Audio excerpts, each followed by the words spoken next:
dengan NPM 246100007 dari Prodi Manajemen Non-Reguler semester 4 Fakultas Ekonomi Bisnis Universitas Muhammadiyah Metro. Saya membuat video kali ini untuk menyelesaikan ujian tengah semester untuk mata kuliah Manajemen Keuangan 2 dengan dosen Bapak Febrianto. Nah, teman-teman, yang pertama yaitu konsep dasar manajemen keuangan. Nah, di sini terdapat 4 poin penting yang akan kita bahas di video kali ini. Yang pertama yaitu pengertian manajemen keuangan. Yang kedua adalah tujuan dari diadakannya manajemen keuangan. Yang ketiga adalah fungsi utama manajer dalam sebuah perusahaan. Dan yang keempat adalah pentingnya manajemen keuangan bagi keberlangsungan sebuah bisnis. Nah, untuk pengertian manajemen keuangan sendiri itu teman-teman bisa diartikan sebagai sebuah pengelolaan keuangan di dalam sebuah perusahaan.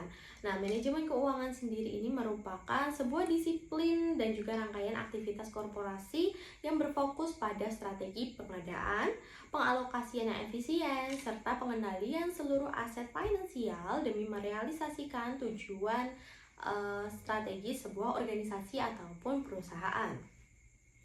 Secara substansial, rumpun ilmu ini mengintegrasikan prinsip ilmiah dan seni praktis dalam mengendalikan sumber daya moneter dalam entitas bisnis. Nah, apa sih tujuan dari diadakannya manajemen keuangan ini? Tidak mungkin diadakannya sebuah manajemen keuangan tanpa adanya sebuah tujuan. Nah, salah satu tujuannya yaitu tujuan fundamental dari manajemen keuangan ini bermuara pada optimalisasi nilai perusahaan yang dipresentasikan melalui peningkatan kekayaan pemegang saham secara berkelanjutan, yang secara empiris tercermin dari apresiasi harga saham di pasar modal. Di samping tujuan utama ini, terdapat beberapa target turunan yang krusial, antara lain akumulasi profitabilitas jangka panjang atau margin keuntungan yang jangka panjang. Lalu ada pemeliharaan tingkat likuiditas agar seluruh kewajiban jangka pendek dapat diselesaikan tepat waktu, serta meminimalisir biaya modal sekaligus reduksi risiko finansial. Nah, untuk mencapai target tersebut, kita membutuhkan seseorang yang memang dapat melakukan yang namanya manajemen keuangan, yaitu seorang manajer. Nah, apa sih sebenarnya fungsi penting seorang manajer di dalam sebuah perusahaan? Nah, untuk mencapai target tersebut, seorang manajer keuangan ini adalah seseorang yang memegang otoritas penuh atas 3 dominan keputusan strategis yang saling berinteraksi. Jadi si manajer ini yang punya kuasa penuh untuk mengambil keputusan, yaitu 3 keputusan krusial, yaitu yang pertama adalah keputusan investasi. Keputusan investasi itu apa sih? Keputusan investasi merupakan cara menentukan proyeksi alokasi modal baik pada instrumen jangka panjang berupa aset tetap maupun pengelolaan komponen aset lancar. Yang kedua adalah keputusan pendanaan, merumuskan struktur modal optimal melalui kombinasi instrumen hutang dan juga ekuitas demi membiayai portofolio investasi perusahaan. Dan yang ketiga adalah keputusan manajemen aset. Selain manajemen keuangan, kita juga perlu namanya mengelola sebuah aset. Karena di dalam sebuah perusahaan pastinya terdapat aset-aset penting yang dimiliki oleh perusahaan tersebut, dan kita wajib melakukan pengelolaan. Nah, ini manajemen aset ini memastikan bahwa seluruh kekayaan yang dimiliki oleh perusahaan itu dioperasikan secara produktif dan juga tetap berada pada tingkat likuiditas yang memang aman. Nah, eksistensi manajemen keuangan yang kredibel ini menjadi pilar penentu bagi resiliensi bisnis. Melalui tata kelola yang sistematis, perusahaan dapat mengantisipasi resiko insolvensi dengan menjaga ketersediaan kas harian, menyusun proyeksi kebutuhan kapital untuk ekspansi masa depan, serta mengeksekusi efisiensi alokasi modal guna menghindari pemborosan dan juga proyek-proyek yang tidak produktif. Oke, lanjut yang kedua, yaitu kita akan membahas mengenai nilai waktu uang atau biasa disebut dengan time value of money. Nah, mungkin teman-teman di sini sudah tidak asing lagi dengan yang namanya money, uang ya. Nah, kita di sini akan membahas mengenai nilai waktu uang. Nah, prinsip nilai waktu uang sendiri adalah mengkonfirmasi adanya asimetri nilai nominal uang berdasarkan dimensi waktu. Secara teoritis, satu unit moneter yang dikuasai saat ini memiliki nilai real yang lebih besar atau lebih tinggi dibandingkan dengan satu unit yang ada di masa yang akan datang, karena adanya faktor biaya peluang berupa potensi imbal hasil investasi serta erosi daya beli akibat terjadinya inflasi. Nah, konstruksi matematis dari fenomena ini terwujud dalam dua metode valuasi utama. Yang pertama itu ada present value atau bisa kita artikan sebagai nilai saat ini atau nilai sekarang, yang berfungsi untuk mendiskontokan estimasi kas masa depan ke dalam daya beli saat ini berdasarkan tingkat diskonto tertentu yang dirumuskan melalui persamaan berikut. Nah, nanti seperti ini ya teman-teman. Di atas ini PF atau present value sama dengan VF. VF ini apa? Future value dibagi dengan dalam kurung 1 ditambah I pangkat N.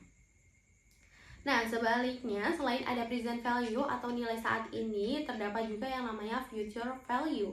Nah, future value atau nilai masa depan berfungsi untuk memproyeksikan akumulasi dari modal awal yang diinvestasikan saat ini dengan suku bunga majemuk dari dalam horizon waktu spesifik melalui formulanya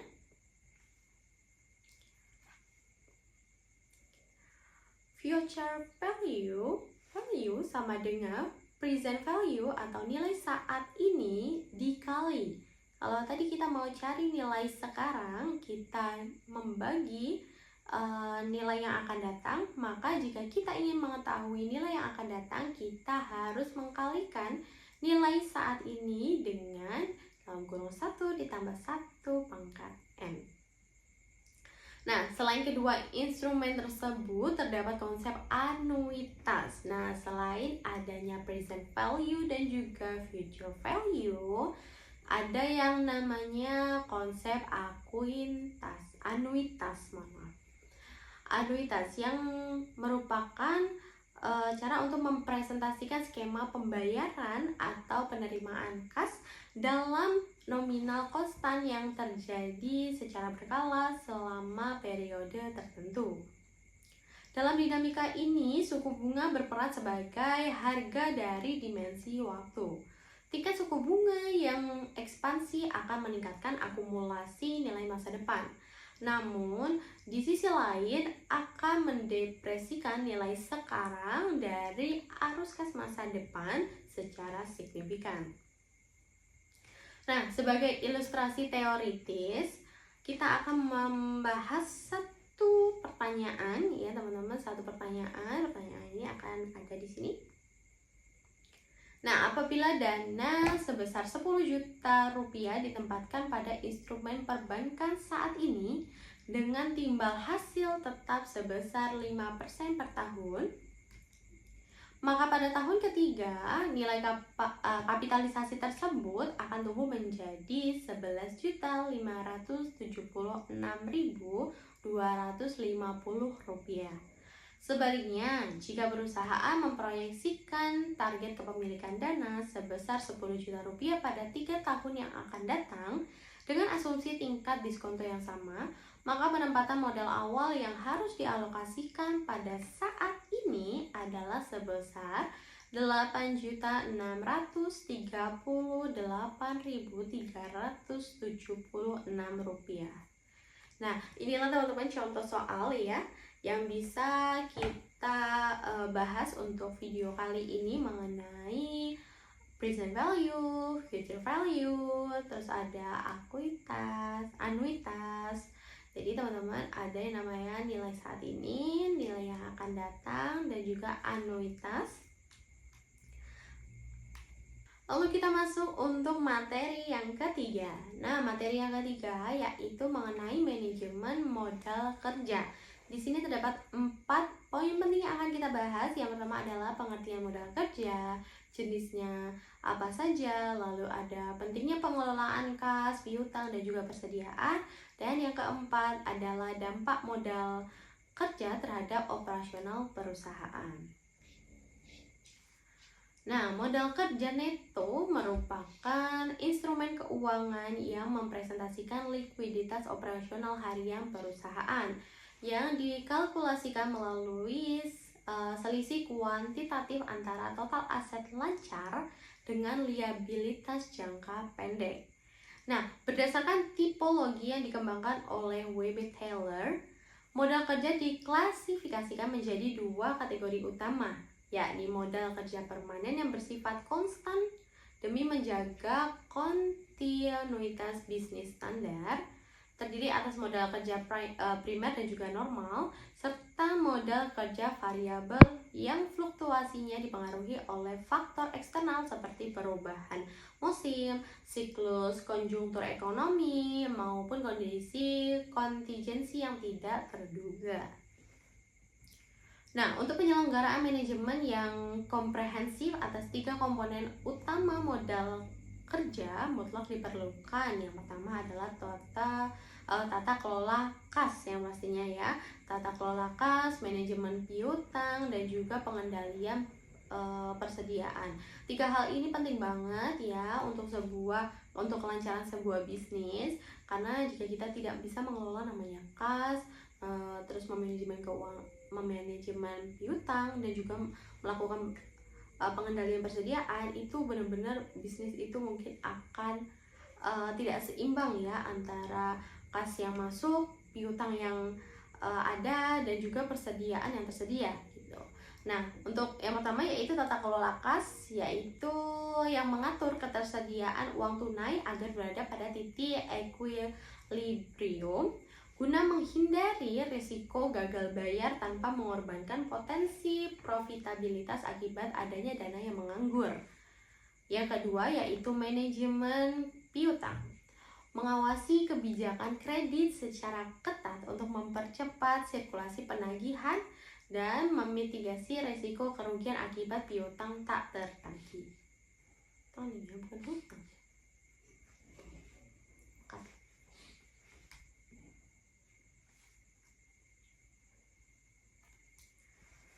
Lalu selanjutnya kita akan masuk ke materi yang ketiga, yaitu mengenai manajemen modal kerja. Nah, di sini ada 4 poin penting yang akan kita bahas. Yang pertama adalah pengertian modal kerja, jenis modal kerja, pentingnya pengelolaan kas, piutang, dan juga persediaan. Dan yang keempat adalah dampak modal kerja terhadap operasional perusahaan. Nah, teman-teman, modal kerja ini sendiri merupakan instrumen keuangan yang mempresentasikan likuiditas operasional harian perusahaan yang dikalkulasikan melalui selisih kuantitatif antara total aset lancar dengan liabilitas jangka pendek. Nah, berdasarkan tipologi yang dikembangkan oleh W.B. Taylor, modal kerja ini diklasifikasikan menjadi 2 kategori utama, yakni modal kerja permanen yang bersifat konstan demi menjaga kontinuitas bisnis standar, terdiri atas modal kerja primer dan juga normal, serta modal kerja variabel yang fluktuasinya dipengaruhi oleh faktor eksternal seperti perubahan musim, siklus konjungtur ekonomi, maupun kondisi kontingensi yang tidak terduga. Nah, lalu untuk penyelenggaraan manajemen yang komprehensif atas 3 komponen modal utama modal kerja mutlak diperlukan adanya 3 hal penting ini, yaitu apa sih? Tata kelola kas, lalu adanya manajemen piutang, dan juga adanya pengendalian persediaan. Nah, tata kelola kas yang pertama yang akan kita bahas. Untuk apa sih fungsinya? Yang pastinya untuk mengatur ketersediaan uang tunai agar berada pada titik equilibrium guna menghindari risiko gagal bayar tanpa mengorbankan profitabilitas akibat adanya dana yang menganggur. Yang kedua adalah manajemen piutang. Nah, untuk manajemen piutang sendiri ini ya berfungsi untuk apa sih? Untuk mengawasi kebijakan kredit secara ketat, untuk mempercepat terjadinya sirkulasi penagihan dan juga memitigasi risiko kerugian akibat piutang yang tidak tertagih. Dan yang ketiga adalah pengendalian persediaan. Nah, menjaga pengendalian persediaan ini itu adalah sebuah hal untuk menjaga volume stok pada level optimal demi menghindari hilangnya peluang pasar sekaligus menekan biaya retensi di gudang. Ya, artinya kita harus benar-benar mampu mengelola persediaan tersebut hingga meminimalisir terjadinya outstock ataupun overstock di gudang, dan juga menjaga agar kita tidak kehilangan pangsa pasar ya, karena dengan pengendalian persediaan kita itu bisa menjaga bagaimana kita harus memiliki stok saat itu agar kita tidak kehilangan omset di luar sana. Nah, ketersediaan modal kerja pada level yang optimal ini akan memberikan stimulasi positif terhadap sebuah kelancaran operasional dan juga memperkuat reputasi korporasi di mata kreditur. Namun, defisit modal kerja ini berisiko tinggi memicu namanya stagnasi operasional akibat ketidakmampuan untuk mendanai kebutuhan pokok. Sebaliknya, akumulasi modal kerja yang berlebihan justru akan merefleksikan inefisiensi manajerial karena penempatan dana yang terlalu besar pada aset near profit. Gitu.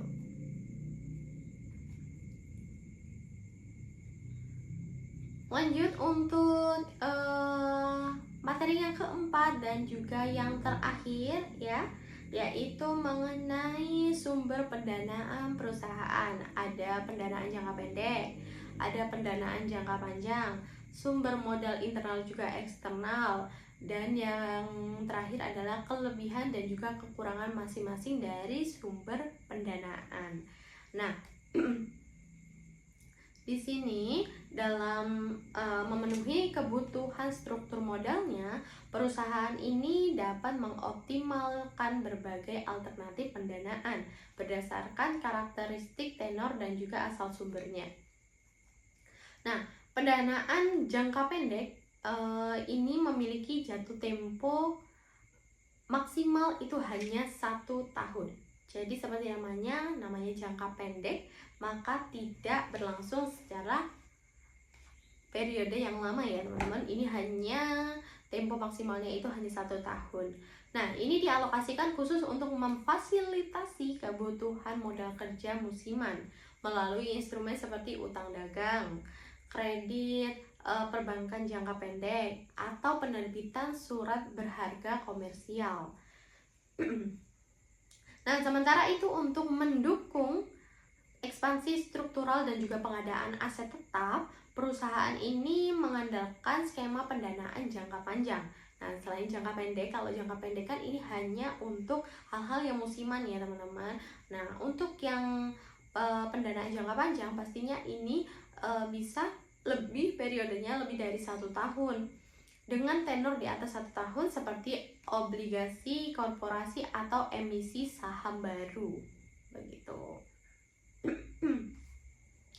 Nah, ditinjau dari orientasi sumbernya, kapitalisasi perusahaan terbagi menjadi pendanaan internal yang dihimpun dari hasil retensi laba bersih dari si perusahaan serta akumulasi depresiasi, dan juga pendanaan eksternal ya yang diperoleh dari pihak luar baik dalam koridor utang maupun ekuitas baru. Nah, setiap instrumen pendanaan tersebut memiliki konsekuensi pastinya. Tidak mungkin tidak ada yang namanya konsekuensi ya. Nah, konsekuensinya apa aja sih? Konsekuensi manajerialnya ini berbeda-beda ya. Dan selanjutnya teman-teman, yaitu setiap instrumen pendanaan pastinya memiliki konsekuensinya masing-masing. Nah, seperti pendanaan yang tadi kita sudah sebutkan, dalam pemanfaatan sumber dana internal melalui laba ditahan, menawarkan keunggulan berupa eliminasi beban bunga dan juga proteksi terhadap dilusi hak kendali pemilik lama. Meskipun kapasitasnya pembiayaannya sangat terbatas pada profitabilitas histori perusahaan. Di sisi lain, pendanaan eksternal berbasis utang memberikan insentif fiskal karena biaya bunga dapat dikategorikan sebagai pengurang pajak. Namun, instrumen ini membawa resiko insolvensi akibat adanya kewajiban pembayaran pokok dan bunga secara periodik. Sebagai alternatif penutup, pembiayaan melalui ekuitas eksternal memberikan fleksibilitas yang tinggi karena tidak memiliki tenggat pelaksanaan yang mutlak, tapi menuntut konsekuensi berupa pembagian hak suara dengan investor baru serta konsekuensi biaya emisi saham yang relatif tinggi. Nah, itu dia teman-teman ya untuk pembahasan mengenai manajemen keuangan, mulai dari pengertian manajemen keuangan, lalu ada nilai waktu uang, manajemen modal kerja, dan juga sumber pendanaan perusahaan.